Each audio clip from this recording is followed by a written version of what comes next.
안녕하십니까 선생님들. 초등 도덕교육 현장 지원 세미나 3주차 1교시 강의 시작하도록 하겠습니다. 저희 남궁환 선생님, 양동석 선생님, 이렇게 두 분 선생님과 함께 이번 학기 강의 진행하고 있고요. 이제 공식적으로 수강 정정 기간도 지났기 때문에 수강 인원은 이렇게 확정된 것 같습니다. 제가 이번 학기에 서울교대 대학원에서 석사 선생님들과 한 강의, 그리고 박사 선생님들과 한 강의, 이렇게 두 개 강의를 진행하고 있는데, 석사 선생님들 강의에서는 수강 정정 기간에 새롭게 이제 신청해 주셔서 인원이 조금 늘어가지고 세미나 일정 조정이 있었었는데, 저희 박사 강의는 인원이 그대로이기 때문에 OT 때 말씀드렸던 일정 그대로 진행하도록 하겠습니다. 그래서 강의해 나가다가 세미나 임박해서 다시 또 수강생 선생님들께 안내를 한 번 더 해드리도록 하겠습니다. 저희 첫 번째 주 교재 뇌신경과학과 도덕교육 들어가는 것에 앞서서 그것과 관련될 수 있는 저희 선행연구로서 조슈아 그린의 이중과정 이론에 대한 비판적 고찰이라고 하는 논문을 살펴보고 있었죠. 그거 살펴보는 두 번째 주 시간이라고 생각하시면 좋을 것 같습니다. 175페이지 이번 주에는 시작하면 될 것 같은데요. 지난주에는 구분되는 두 가지의 도덕적 문제까지 살펴봤었던 것 같습니다. 철학적인 입장에서 접근하는 한스 요나스, 그리고 칼 오토 아펠 입장을 먼저 소개해드리고, 인지과학의 관점에서 서로 구분되는 두 가지 도덕적 문제 제시하고 있는 조슈아 그린의 입장을 간단하게 살펴봤었는데요. 기존 전통사회에서부터 우리가 경험해 왔었던 도덕적 문제들, 가렛 하딘의 논문 제목, 유명한 논문 제목을 빌려서 공유지의 비극이라고 표현을 했었죠. 그리고 과학기술의 발달, 그것과 함께 교통통신기술이 발달했기 때문에 지구화, 세계화라고 하는 문제가 우리 앞에 제시되고 있고, 그와 관련하여 상식 도덕의 비극, 서로 다른 도덕적 상식을 가진 집단 혹은 국가들이 치열하게 갈등과 마찰을 경험하고 있는 것이 현대사회의 실정이다. 이 내용까지 살펴봤었던 것 같습니다. 그럼 이제 본격적으로 두 가지의 도덕적 사고 한번 생각해 볼까 하는데요. 175페이지 본문 내용 읽으면서 시작하도록 하겠습니다. 인간의 도덕적 사고가 서로 구분되면서도 서로 영향을 미치는 두 가지 차원의 방식으로 이루어진다는 논의는 헤어나 싱어 등의 사상가들을 통해 이미 주장되어 온 바가 있다. 피터 싱어, 이 사람이 이제 리차드 마빈 헤어의 제자였기 때문에 스승인 헤어의 입장을 이어받아가지고 두 수준의 도덕적 사유에 대해서 이야기한다고 생각하시면 되겠죠. 리차드 마빈 헤어가 죽었을 때 장례식에서 추도사를 가장 거의 훌륭한 제자인 피터 싱어가 낭독을 했었는데, 그 추도사 속에 등장했던 인물이 바로 조슈아 그린입니다. 스승님과 저가 일생 동안 이야기했었던 인간이 가지고 있는 도덕적 사유의 두 가지 차원, 이게 최근의 실험과학적 증거를 통해서 증명되고 있다. 선생님께서도 이런 증거들을 본다고 하면 굉장히 반가우실 것이다. 윤리학계에서도, 이론적이고 철학적인 윤리학계에서도 주목할 만큼 굉장히 화제가 될 수 있을 만한 그런 입장을 펼치고 있는 인물이 그린이라고 볼 수 있을 것 같습니다. 헤어나 싱어의 주장은 규범적이고 철학적인 측면에 근거하여 전개되는 경향이 강하였는데, 그린의 이중과정 이론을 통해 도덕적 사고의 두 가지 수준에 대한 논의는 비로소 경험적이고 과학적인 근거를 확보할 수 있는 계기를 마련하게 되었다. 그린의 이중 과정 이론입니다. 듀얼 프로세스 디오리라고 되어 있죠. 인간의 도덕적 두뇌를 한 가지 전자기기에 비유를 하는데요. 지금 수강하고 계신 선생님들은 저랑 세대가 비슷하실지 모르겠습니다. 제가 학부에서 강의를 할 때는 아무래도 학부생들이랑 세대 차이가 나다 보니까 이 예시를 들었을 때 좀 실감나게 학생들에게 다가가지 않는 그런 느낌이 저한테는 들더라고요. 제 나이 때 제가 이제 2002년 월드컵을 대학교에 와서 본 나이거든요. 그렇기 때문에 그 당시에 대학교에 입학하면 부모님들이라든지 친척들께서 축하 선물을 주시기도 하잖아요. 그때 대학 입학 선물로 받고 싶은 것 1위 하면 당시 대학 신입생들은 어떤 선물을 가장 선호했을까요? 그 당시 시대상에 비추어서 생각해 보시면 좋을 것 같습니다. 요즘은 스마트폰, 여기 화질, 해상도가 너무 좋아져서 별도로 이거 들고 다니는 사람이 거의 없습니다. 디지털 카메라인데요. 요즘은 웬만한 카메라 기능, 그 화소를 뛰어넘는 카메라 렌즈가 스마트폰에 다 내장되어 있기 때문에 별도로 디지털 카메라 사는 경우가 거의 없긴 한데, 제가 대학교 들어갈 때만 해도 디지털 카메라 입학 선물로 받는 걸 굉장히 꿈꿨었잖아요. 그런 디지털 카메라를 떠올려 보시면 그 작동하는 두 가지 방식이 인간의 도덕적 두뇌, 작동하는 두 가지의 양상과 굉장히 유사하다고 이야기하고 있습니다. 무슨 이야기인가? 제가 직접적으로 한번 제시문을 가지고 와봤습니다. 인간의 도덕적 두뇌가 가지는 서로 다른 두 가지의 도덕적 사고에 대한 설명은 그린이 제시한 디지털 카메라의 비유를 통해 적절하게 나타난다. 디지털 카메라에는 대표적인 두 가지 기능이 있음을 밝히고 있습니다. 한번 읽어보도록 할까요? 나는 다른 것들과 마찬가지로 상호 보완적인 두 가지의 방식으로 작동하는 디지털 카메라를 가지고 있다.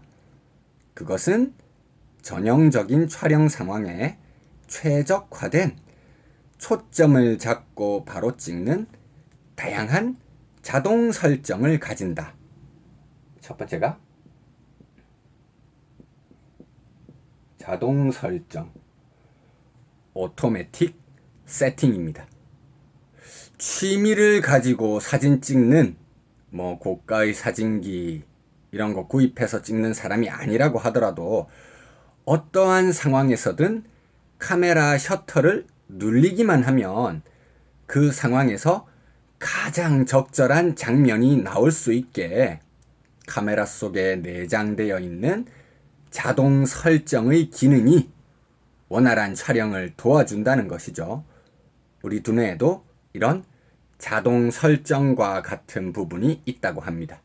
그럼 그것과 반대되는 측면은 무엇일까? 우선 나는 대부분의 경우 이것을 사용한다라는 말을 통해 디지털 카메라에서 대부분 자동 설정으로 찍는 것처럼 우리의 도덕적 두뇌도 대부분 자동 설정을 활용해서 사유라든지 판단을 내린다는 거 알 수 있는 부분이고요. 그것과는 조금 다르게 경우에 따라 나는 욕심을 내요. 손수 카메라의 모든 설정을 조절할 수 있는 수동 모드로 사진을 찍기도 한다. 자, 비교되는 부분을 수동 모드,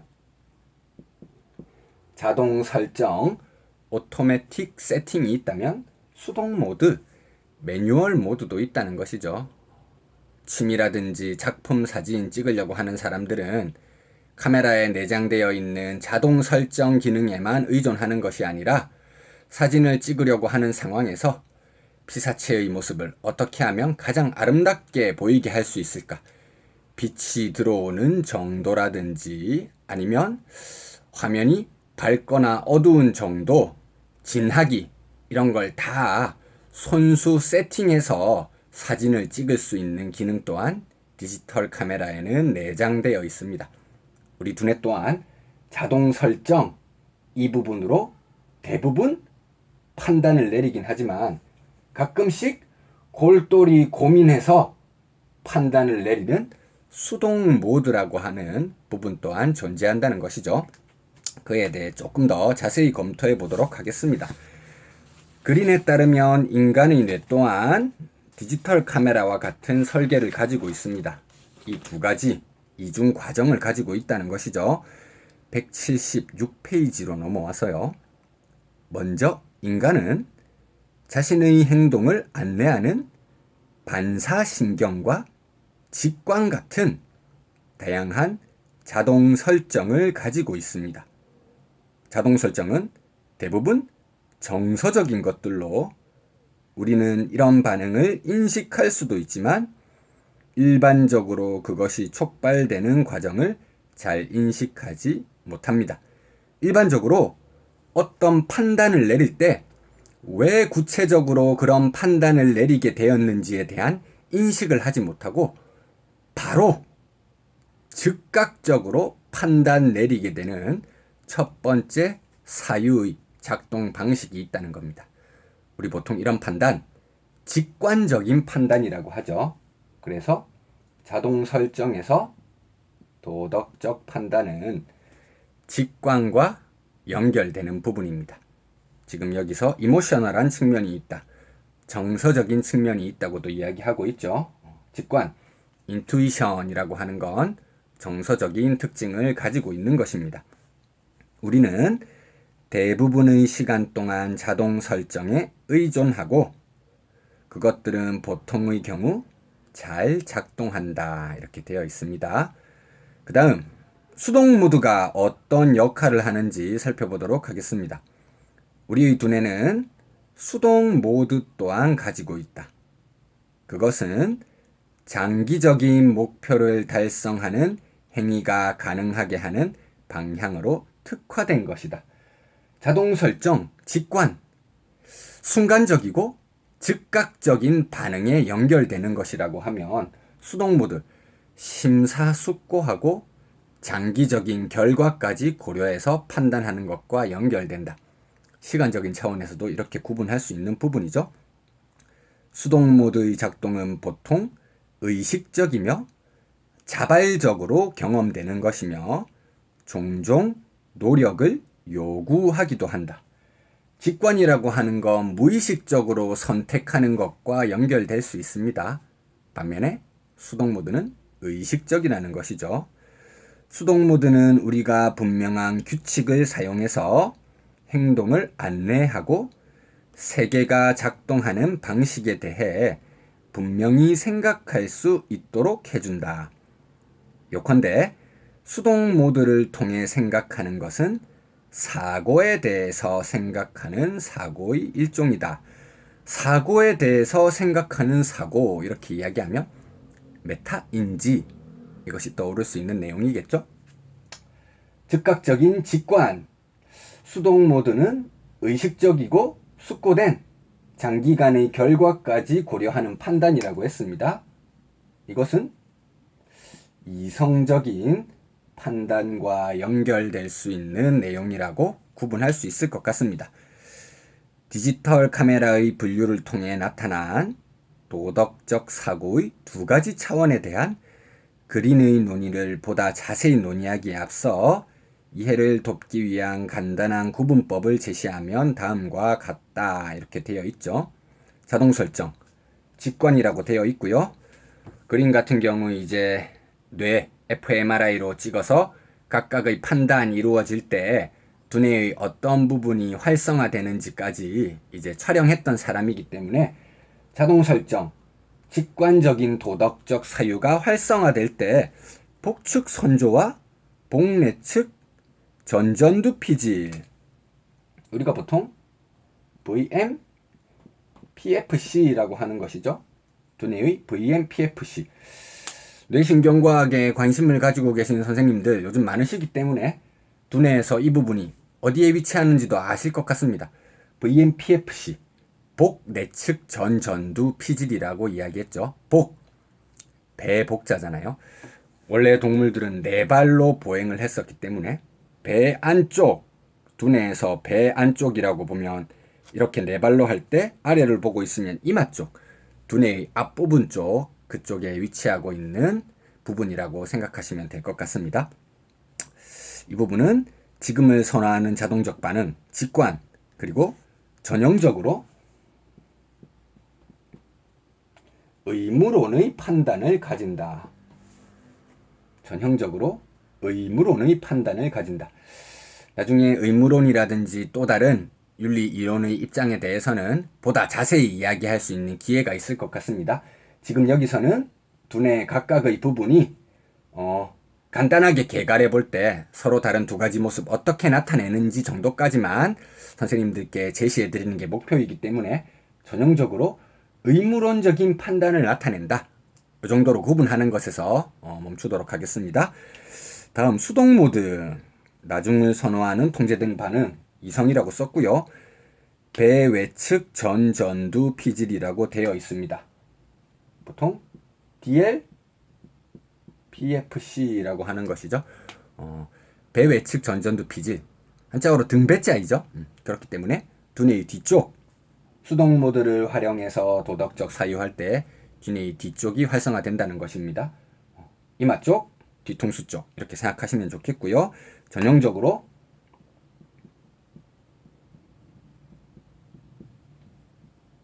결과주의적인 판단을 내린다. 의무론 이렇게 하면 언급할 수 있을 만한 대표적인 윤리사상가 어떤 사람이 있죠? 그렇습니다. 칸트 떠올려 보시면 좋을 것 같고요. 결과주의 하면 떠올릴 수 있는 대표적인 윤리 이론의 입장 어떤 것이 있습니까? 그렇습니다.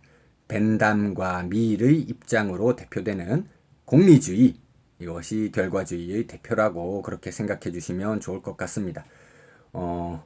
칸트의 의무론, 벤담과 밀의 결과주의, 이 정도 간략한 접근법만 가지고도 이중과정 이론 속에서 우리 도덕적 두뇌가 가지는 두 가지 사유 구분해서 설명하는 데는 큰 어려움이 없거든요.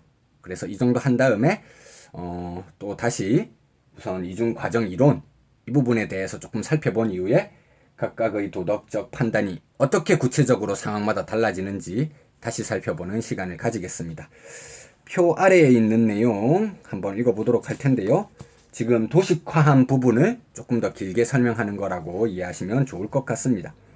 그리는 도덕적 사고의 두 가지 종류 구분에 대한 자신의 주장을 입증하기 위해 최근의 뇌 영상 연구들을 적극적으로 활용한다. 뇌신경과학의 연구 성과를 윤리학, 이 영역 속에 이제 포함시키려고 하는 그의 시도가 드러나는 부분입니다.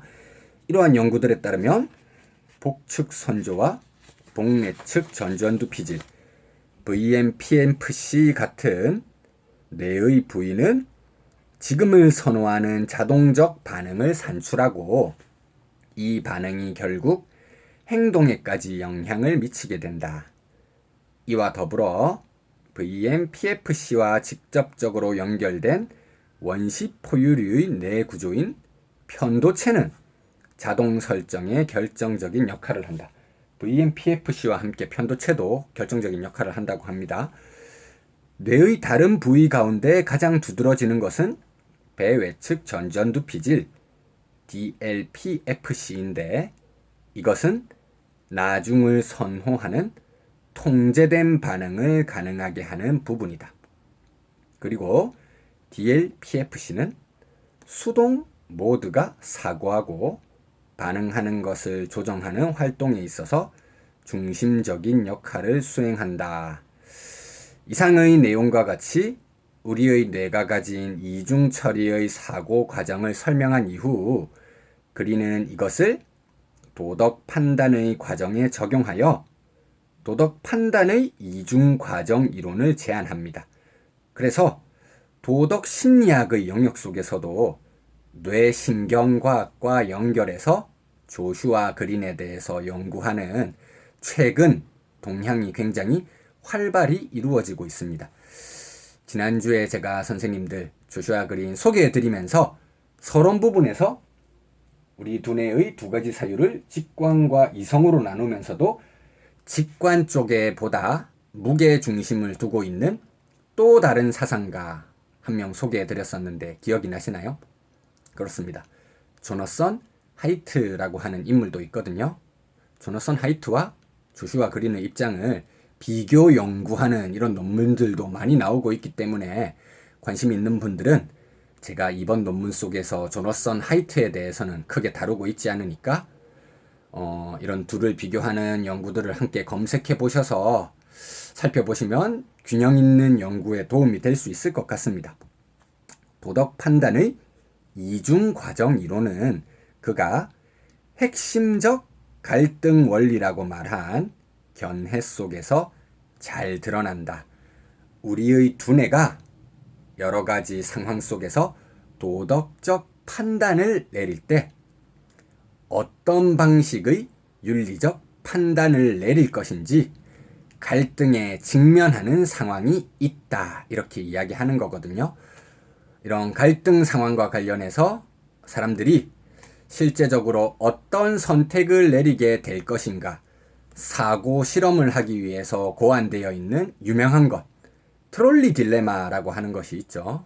그래서 조슈아 그린도 자신의 이론을 설명하는 것에 있어서 트롤리 딜레마를 적극적으로 활용하고 있습니다. 이 부분은 아마 2교시 정도에 저희가 이야기할 수 있을 것 같습니다. 우선 핵심적 갈등 원리부터 보도록 하겠습니다. 전형적으로 의무론적인 판단은 자동적인 정서적 반응에 의해서 우선적으로 지지된다. 사실 글을 쓸 때 100% 완벽한 글을 쓰는 건 굉장히 어려운 일이잖아요. 어느 부분 한 곳에서라도 결함이 발견될 수 있고 그것에 대한 공격이 가해질 수 있습니다. 그런 공격에 대한 방어를 하기 위한 그린의 세심한 전략이 돋보이는 부분이라고 할 수 있습니다. 그냥 의무론적인 판단은 정서적 반응에 의해 우선적으로 지지된다. 이렇게 얘기해버리면 100% 의무론과 직관이 연결되는 것이냐 이런 식의 비판에 대해서 올바른 답변 내리기가 어렵거든요. 물론 지금 이야기하는 것처럼 자동 설정, 직관 이것과 관련되는 판단을 내릴 때 fMRI 찍어보면 VMPFC 부분이 가장 활성화되는 것은 사실입니다. 하지만 우리의 두뇌는 굉장히 긴밀하고 복잡하게 상호 연결되어 있죠. 당연히 두뇌의 앞부분만 가지고 직관적 판단 내리는 건 아닐 겁니다. 이 부분이 비교적 많이 활성화되면서도 다른 부분도 같이 활성화되면서 도움 주는 부분이 있을 것이라는 것이죠. 그래서 100% 그렇지는 않다는 점에서 가장 두드러지는 특징을 나타낸다는 의미에서 전형적으로 라고 하는 표현을 사용한 것입니다. 선생님들께서도 글쓰기 전략, 이런 식의 글쓰기 전략은 우리가 배울 만한 부분이겠죠. 반면에 전형적으로 결과주의적인 판단은 의식적 추론에 의해서 우선적으로 지지되고 인지적 통제의 처리 과정과 관련된다.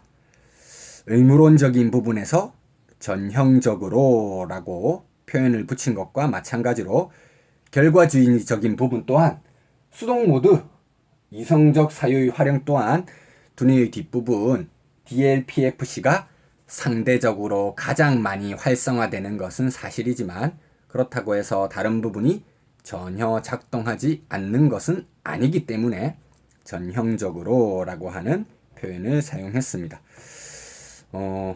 선생님들 제가 강의 탑재한 다음에 이제 잘 수강하고 계시는지 모니터링을 이렇게 하는데 지금 두 분 선생님들께서 모두 저희가 원래라고 하면 화요일 날이 강의잖아요.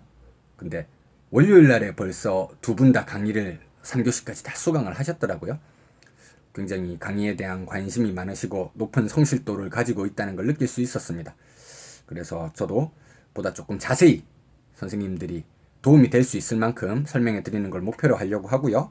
그래서 이 정도에서 잠시 끊었다가 이 내용과 관련해서 아까 제가 트롤리 딜레마 연결시킬 수 있다고 했었죠. 연결하는 논의를 한번 진행해 보도록 하겠습니다.